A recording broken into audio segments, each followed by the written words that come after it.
Assalamualaikum warahmatullahi wabarakatuh. Selamat malam rekan-rekanku semuanya. Apa kabarnya pada malam hari ini?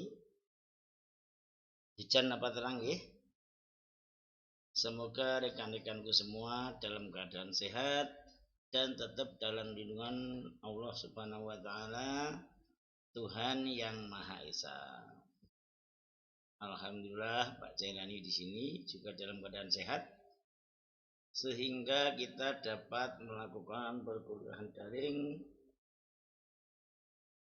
untuk mata kuliah teori organisasi. Mohon maaf ya, kayak batuk. Pada hari ini, hari Rabu tanggal 29 November 2023, mata kuliah teori organisasi sudah memasuki pertemuan yang ke-12. Alhamdulillah. Dan pada pertemuan kali ini kita mengambil materi pokok bahasan tentang birokrasi dan kekuasaan. Sebelum kami memulai, kami ingatkan rekan-rekanku mahasiswa semuanya untuk absensi, nggih, jangan sampai lupa. Nanti saudara yang rugi kalau tidak absensi. Baik rekan-rekan, sebelum kita masuk pada pembahasan, seperti biasa kita menyampaikan tentang tujuan pembelajaran. Kita mempelajari materi bab tentang birokrasi dan kekuasaan. Adapun tujuan pembelajarannya adalah setelah mempelajari bab ini diharapkan mahasiswa mampu untuk yang pertama mengerti dan dapat mendefinisikan tentang birokrasi. Yang kedua, mahasiswa mampu untuk menjelaskan keuntungan dan kelemahan dari birokrasi. Dan yang ketiga, mahasiswa mampu memahami pentingnya birokrasi. Selanjutnya, mahasiswa mengerti mengapa kekuasaan itu ada dalam birokrasi. Dan yang terakhir, mahasiswa mampu menjelaskan mengapa birokrasi dan kekuasaan saling mempengaruhi atau saling berkaitan. Itu rekan-rekanku semuanya untuk tujuan pembelajaran pada materi pokok bahasan tentang kekuasaan dan birokrasi. Baik rekan-rekan, kita lanjutkan pada pembahasan. Sebagai pendahuluan perlu kami sampaikan bahwa birokrasi dan kekuasaan merupakan dua hal yang tidak dapat dipisahkan dalam organisasi. Rekan-rekan mahasiswa pasti pernah berkaitan dengan birokrasi. Rekan-rekan mahasiswa pasti pernah melakukan kegiatan atau aktivitas yang berkaitan dengan kekuasaan. Dalam organisasi yang namanya birokrasi dan kekuasaan itu mutlak adanya. Nah, bagi pengelola organisasi yang kurang memahami konsep teori maupun prinsip-prinsip organisasi, menempatkan kekuasaannya kadang tidak pada tempatnya. Rekan-rekan semuanya mesti pernah mengalami yang namanya mengurus KTP. Rekan-rekan semuanya mesti pernah mengalami yang namanya mencari surat izin mengemudi. Dan rekan-rekan semuanya mesti pernah pergi yang namanya menitipkan kendaraan bermotor. Itu adalah salah satu contoh terkait dengan birokrasi dan kekuasaan. Kalau rekan-rekan mau mencari KTP, di catatan sipil atau diperwakilkan di kecamatan, mau tidak mau mahasiswa rekan-rekan semua harus mengambil dimulai dari pengantar di tingkat RT, di tingkat RW sampai pada desa. Ini aturan. Ini aturan. Tidak serta-merta Anda langsung datang ke catatan sipil minta KTP, tidak bisa. Karena apa? Dokumen data saudara adalah dari lingkungan RT, dari lingkungan desa atau kelurahan. Begitu juga sebaliknya, saya mencontohkan terkait dengan kekuasaan, ketika rekan-rekan misalnya pergi, apakah ke mall atau mungkin pergi keluar kota, menitipkan sepeda motor atau kendaraan di tempat penitipan sepeda. Apabila saudara mengambil sepeda, bukti penitipan ada, segera seberikan langsung diambil. Tetapi seandainya kebetulan surat parkirnya atau surat penitipannya hilang atau mungkin rusak, Anda diwajibkan memenuhi syarat-syarat tertentu untuk mengambil kendaraan saudara. Dua contoh nyata tadi dari Pak Jalani sebagai contoh bahwa yang namanya birokrasi dan kekuasaan itu mesti ada, sekecil apapun. Begitu juga misalnya ketika rekan-rekan kemarin mendaftarkan di Universitas Tekom atau di STS Tekom. Sesuai prosedur mesti saudara mendaftarkan lewat petugas admin. Dengan cara ini. Tidak akan mungkin saudara dengan serta-merta daftarkan langsung pada direktur ataupun rektor ataupun dekan atau ketua jurusan. Tidak. Mesti prosedurnya lewat administrasi atau bagian admin. Nah, pembagian tugas dan wewenang dan tanggung jawab inilah hakikatnya dalam rangka apa? Untuk membuat birokrasi.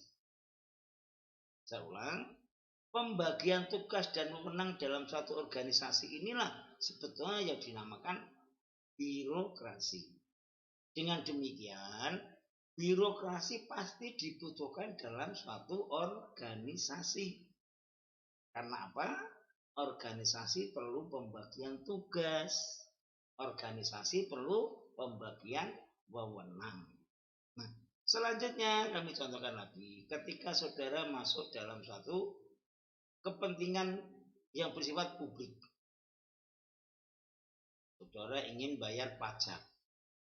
Atau saudara ingin setor uang di bank.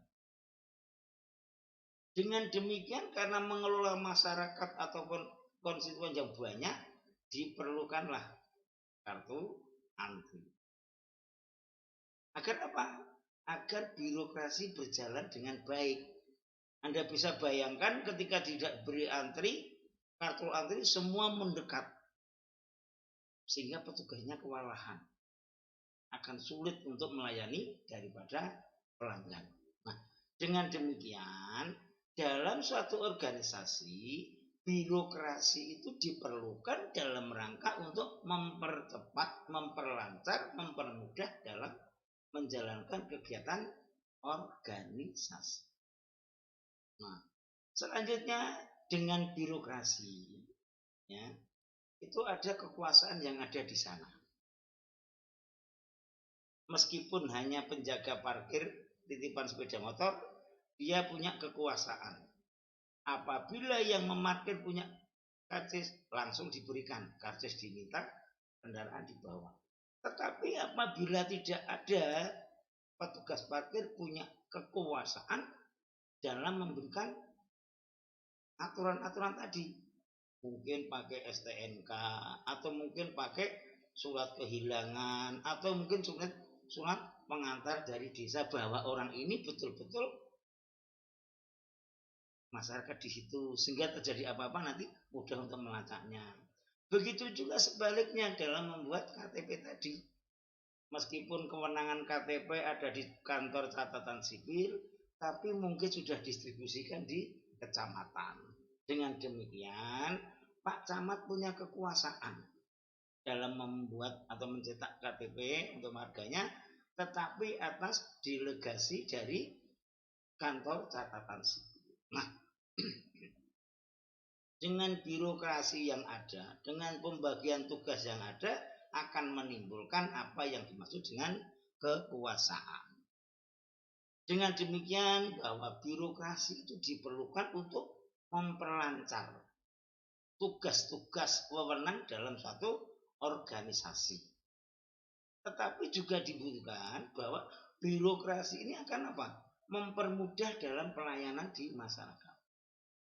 Tetapi bisa juga karena birokrasi melibatkan orang, manusia, mungkin terkadang birokrasi akan juga menghambat jalannya organisasi.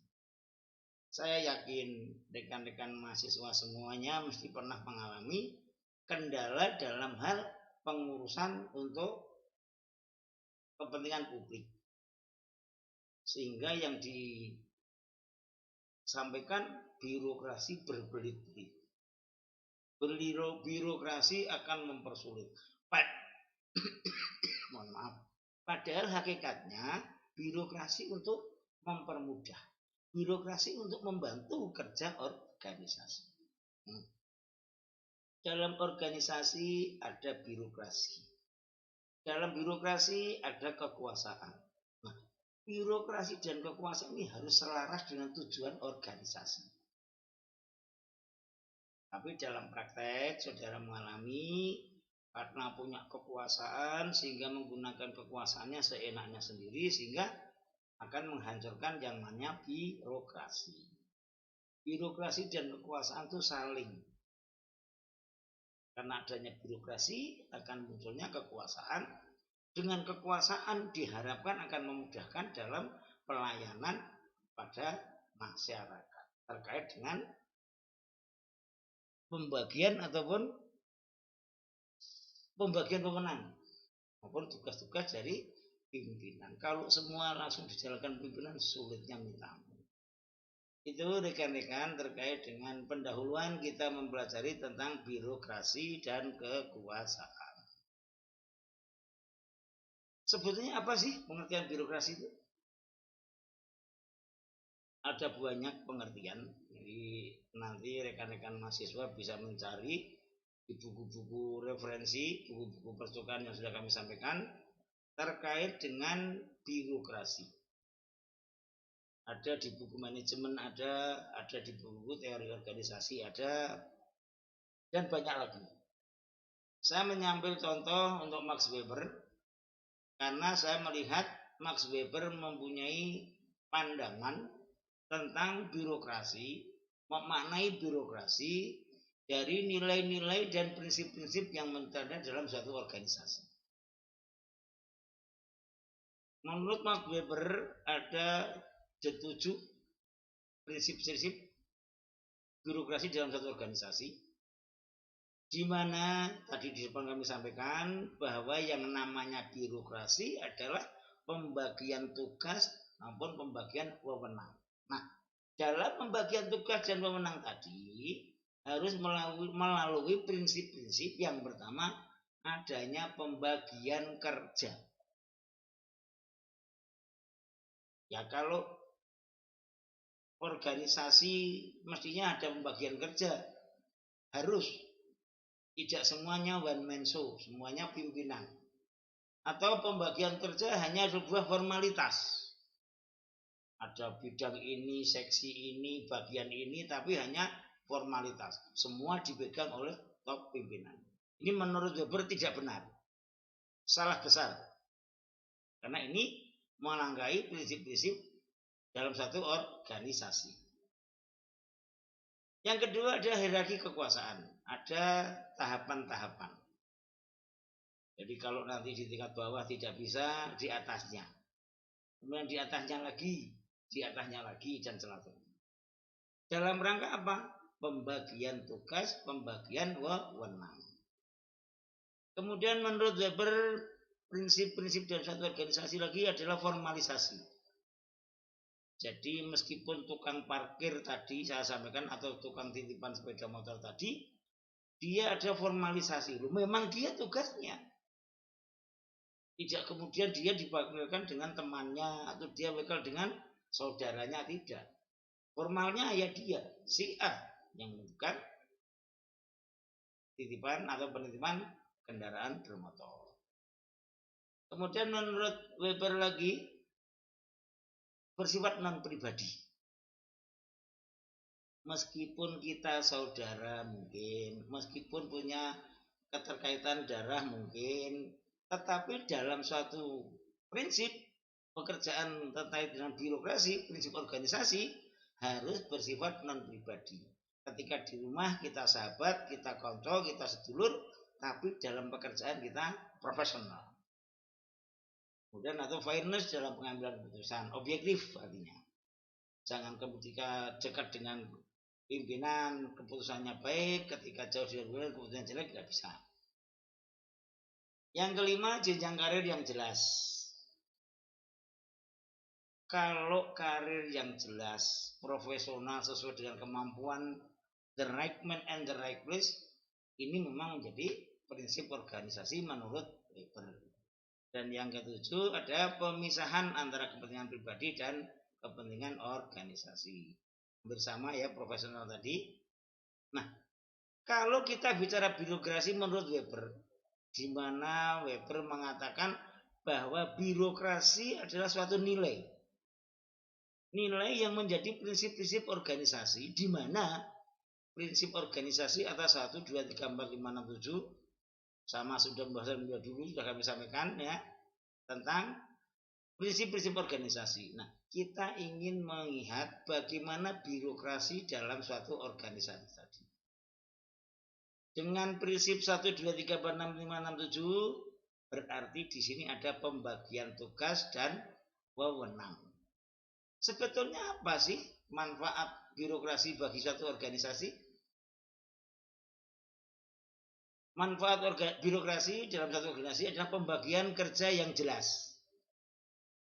Kalau kita melihat organisasi di rumah yang paling kecil, rumah tangga, pembagian kerjanya kan jelas. Ibu ngurusi rumah tangga, ayah ngurusi mencari rezeki, kan gitu kan, pekerja gitu kan. Nah, manfaat birokrasi yang kedua ada tugas, tanggung jawab dan wewenang yang jelas. Oh, saya ini apa toh? Tadi saya contohkan ketika kita mencari KTP begitu, sebelum sampai pada kantor kecamatan atau kantor catatan sipil, di bawah sudah ada jawaban tahapan dulu. Bagaimana Pak RT, bagaimana Pak RW, bagaimana di desa. Ini harus jelas. Tidak mungkin dari desa dulu baru Pak RW, baru Pak RT belakangan, tidak bisa. Jawabannya harus jelas. Ya ada tugas, tanggung jawab maupun wewenang yang jelas. Manfaat birokrasi yang selanjutnya adalah rentang kendali yang terukur. Di jangkauan pengawasan, jangkauan penelitian, pengelolaan itu jelas, terukur. Anda bisa bayangkan ketika misalnya dalam satu organisasi, perusahaan atau perguruan tinggi dengan 10 fakultas, dengan 500 dosen, dikelola satu orang pimpinan atau rektor tidak akan bisa. Pasti ada pembagian tugas, ada pembagian wewenang. Ada dekan, ada pembantu rektor, ada ketua jurusan, sekretaris jurusan dan lain sebagainya. Yang keempat, manfaat birokrasi bagi organisasi adalah profesional. Karena ada pembagian tugas jadinya profesional. Saya harus bagaimana, saya harus apa, tanggung jawab profesional. Dan yang kelima, ada kompetisi dan etos kerja yang sehat. Ya, karena profesional, kemudian terjadilah kompetisi. Yang keenam, komunikasi dan koordinasi yang baik. Apapun yang terjadi, kita satu tubuh, satu organisasi. Tetapi pembagian tugas dan wewenang beda. Agar organisasi berjalan dengan baik, tujuan organisasi tercapai, harus ada komunikasi dan koordinasi yang baik. Dan yang terakhir, birokrasi yang baik dan efektif dapat mempermudah organisasi dalam pencapaian tujuan jelas. Semua bidang-bidang berjalan dengan baik, semua biro-biro berkerja dengan baik, satu kebutuhan organisasi menjadi baik. Anda bisa menghitung, bisa mencoba, bisa menganalisis. Kira-kira Anda pernah datang ke dalam suatu kantor, mungkin pemerintahan kecamatan, atau pemerintahan kantor wali kota, atau mungkin kantor bupati, di sekda begitu. Anda bisa bayangkan ketika melayani masyarakat yang beratus-ratus ribu tanpa ada pembagian tugas yang sejelas, tanpa ada birokrasi yang baik, bupati atau wali kota seperti apa kira-kira? Semua minta didahulukan, semua minta dilayani segera. Anda bisa bayangkan bupati dan wali kota bisa apa? 24 jam tidak bisa istirahat. Itu ya. Nah, sekarang kekuasaan. Dengan adanya birokrasi tadi, adanya pembagian tugas, adanya pembagian wewenang tadi, timbullah kekuasaan. Si tukang titipan sepeda punya kekuasaan menjaga sepeda. Dari datang sampai diambil harus jelas. Kalau seandainya mau diambil, berarti syaratnya harus dengan surat yang jelas. Sebentar, ya.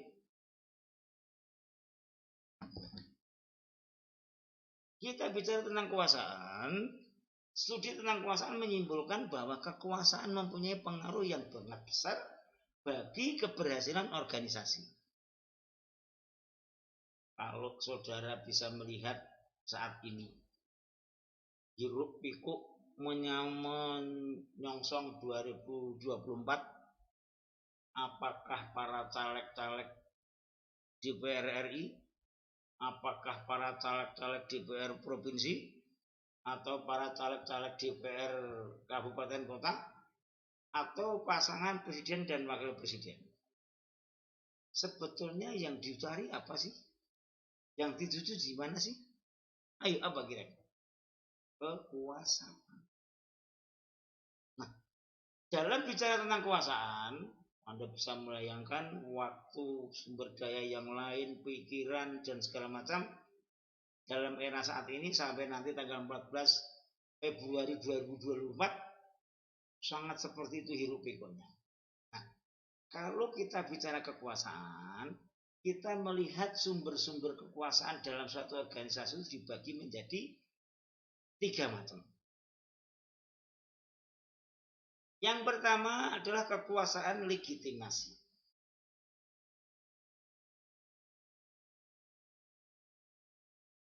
Yaitu kekuasaan yang timbul dari legitimasi sesuatu tertentu. Bisa misalnya pemilu saat ini, 2024 nanti. Itu siapa yang jadi pemimpin, dia adalah mempunyai kekuasaan kaitannya legitimasi. Senajan ada orang yang tidak suka, dia legitimasinya menang. Kekuasaan yang timbul dikarenakan satu legitimasi tertentu. Proses kekuasaan timbulnya adalah sebuah legitimasi tertentu. Pak Camat, dia punya legitimasi sebagai camat. Ada SK Bupati sebagai camat. Dia mendapat delegasi dari catatan sipil untuk mengeluarkan KTP. Legitimate, KTP-nya resmi. Anda kuliah di Stekom, di Universitas Stekom, SD Stekom, ataupun Pak Rektor punya kekuasaan. Ketika saudara keluar lulus, punya ijazah, ditandakan Pak Rektor, legitimate. Ijazah saudara legitimate. Nah, dalam organisasi, kekuasaan yang legitimate ini juga punya kelebihan dan kekurangannya.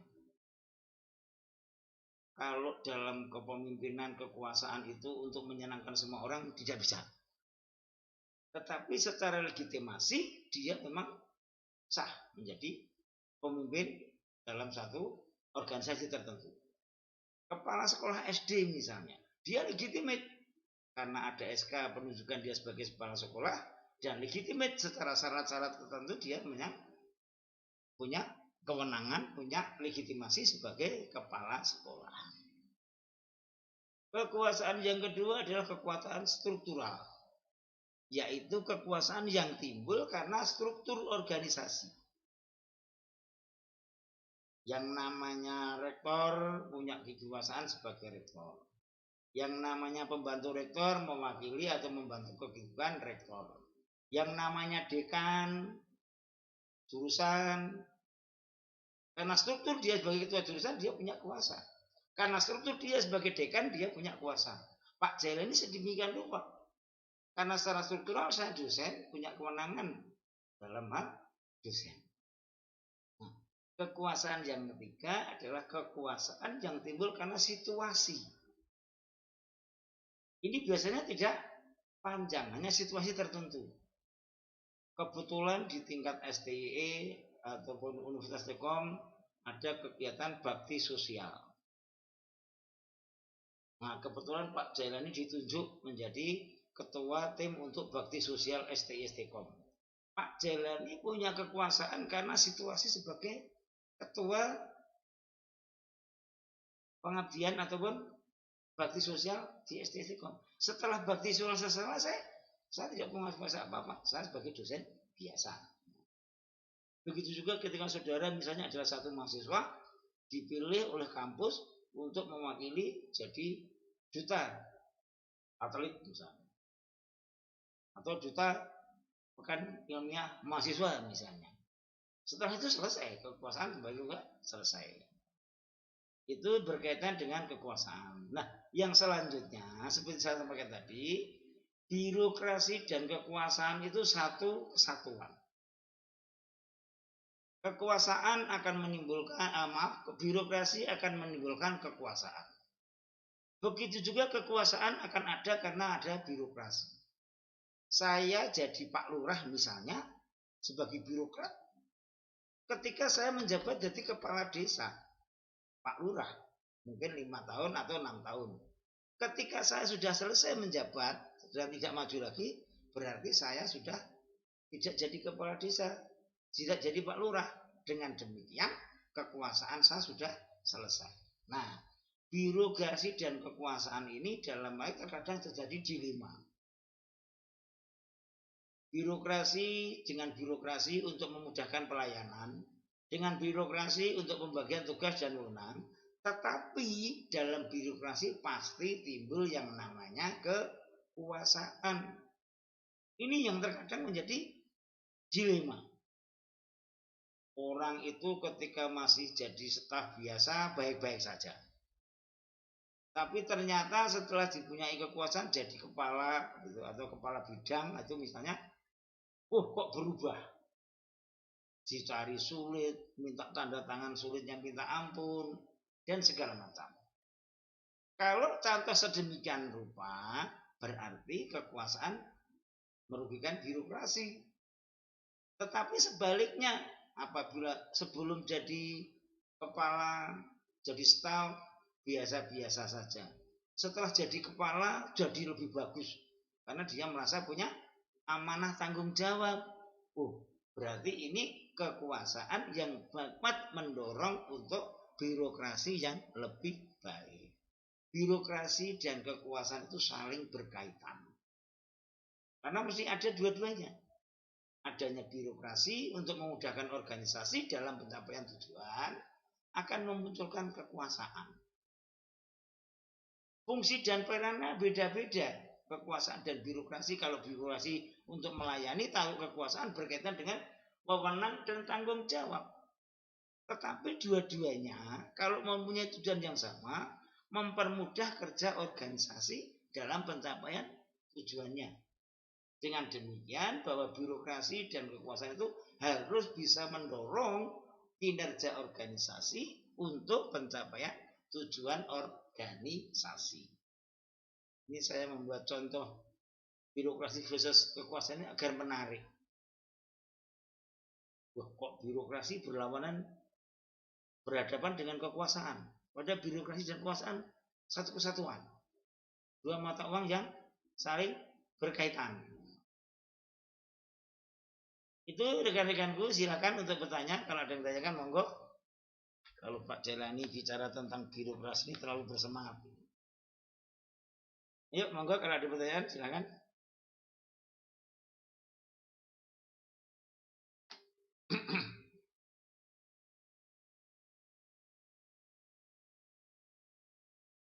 Nah, tadi di depan kami sampaikan, kalau kekuasaan tidak disampaikan atau tidak diterapkan secara baik, akan merugikan birokrasi. Sebetulnya birokrasi itu sendiri sebetulnya tidak ada masalah.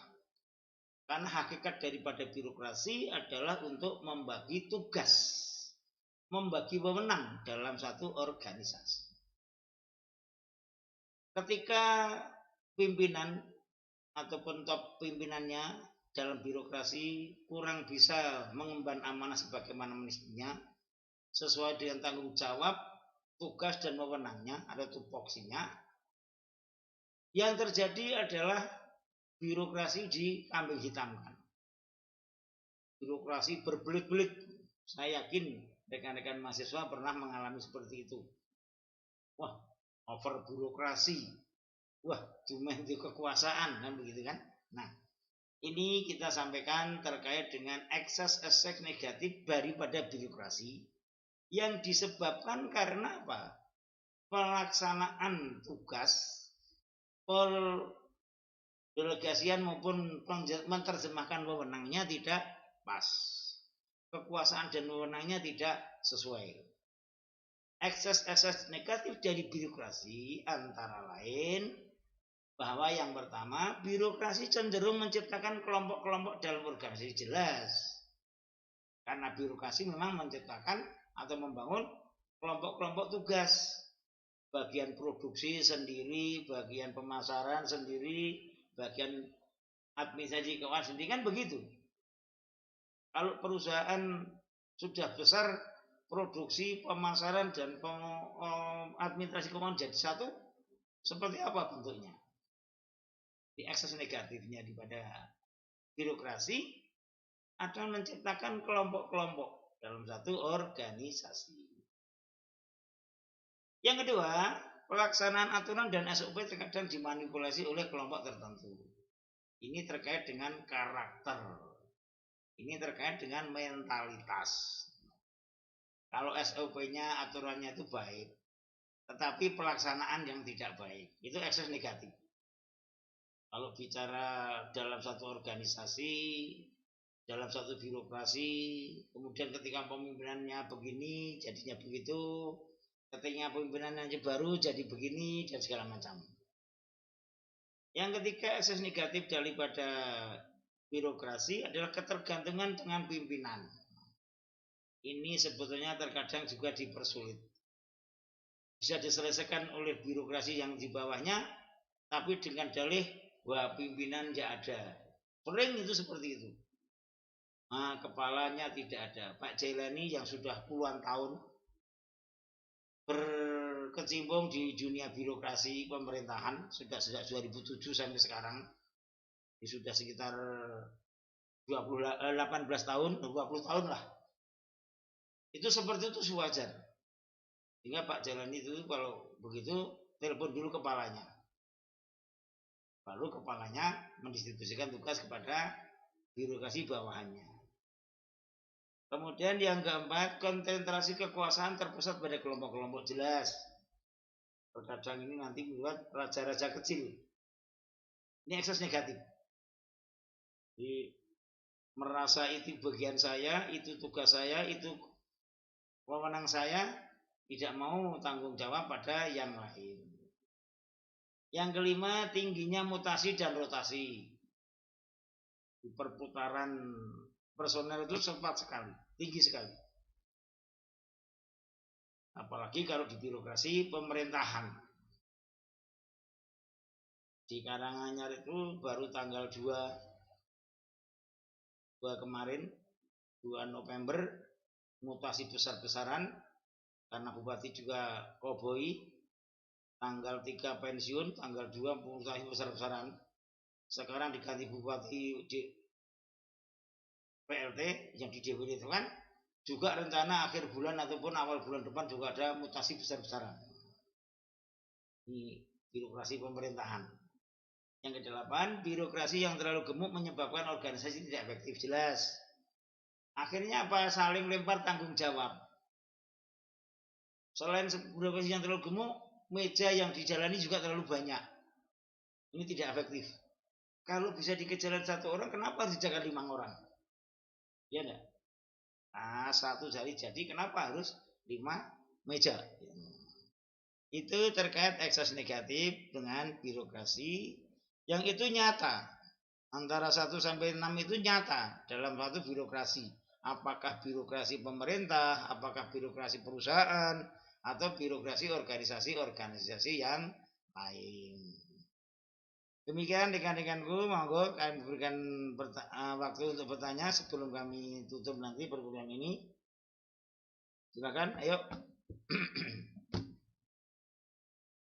Ada ini? Monggo, ada ya, tanyakan. Sebagai penutup, kalau tidak ditanyakan, kami sampaikan bahwa birokrasi banteng sangat penting ya, bahkan bagi organisasi guna pembagi tugas dan tanggung jawab. Birokrasi akan menimbulkan kekuasaan, jelas, pasti. Birokrasi dan kekuasaan harus saling sinergi untuk menciptakan organisasi yang efektif dan melakukan kegiatan organisasi. Kalau birokrasi menimbulkan kekuasaan tidak dijalankan dengan baik, kekuasaan digunakan untuk sewenang-wenang, akhirnya yang terjadi adalah konflik. Konflik akan menimbulkan permasalahan dalam organisasi dan akan mengganggu kinerja organisasi. Anda bisa bayangkan ketika misalnya antara dalam satu kabupaten tertentu, antara kecamatan satu dengan kecamatan yang lain berkonflik. Masyarakat perlu dilayani, tidak terlayani, malah konflik. Anda bisa bayangkan seperti apa organisasi. Nah, artinya apa? Saya ingin menekankan bahwa birokrasi itu digunakan, tapi jangan kemudian kekuasaan yang tidak bertanggung jawab. Itu rekan-rekanku untuk pembahasan pada kali ini. Pertemuan yang ke-12 kita bicara tentang birokrasi dan kekuasaan. Monggo sebelum kami akhiri, kami beri waktu lagi untuk yang mau bertanya, silakan. Monggo. Tanda ini. Kalau tidak ada, seperti biasa untuk evaluasi dan bahan diskusi kami berikan ini. Bisa dipelajari, tidak harus dikumpulkan, nggih. Kalau seandainya terjadi kendala, hambatan dalam diskusi, bisa kontak Pak Jalani untuk menjadi penengahnya. Baik rekan-rekanku, kalau tidak ada yang bertanya, pertemuan pada kali ini kami cukupkan sekian. Kami ucapkan banyak terima kasih atas komitmen dan kerjasama dari rekan-rekanku semuanya. Akhir kata, kami mohon maaf apabila dalam penyampaian banyak kekurangan, banyak kekhilafan. Kami akhiri. Assalamualaikum warahmatullahi wabarakatuh. Terima kasih.